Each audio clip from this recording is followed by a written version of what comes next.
রোগী কথা বলছে না, সাড়া দিচ্ছে না, কিন্তু কারণটি হয়তো অচেতনতা বা স্ট্রোক নয়, বরং শরীরের ভেতরে চলা একটি বিপাকীয় সংকট।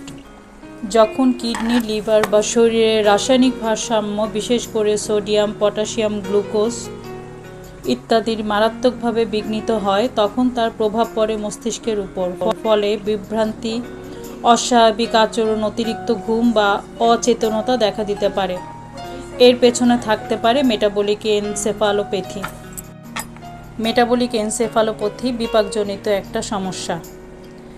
এটা আমাদের মনে করিয়ে দেয় মস্তিষ্ক কখনো কখনো নিজের অসুস্থতার কারণে নয়, শরীরের অন্য অঙ্গের ব্যর্থতার কারণেও নীরব হয়ে যেতে পারে।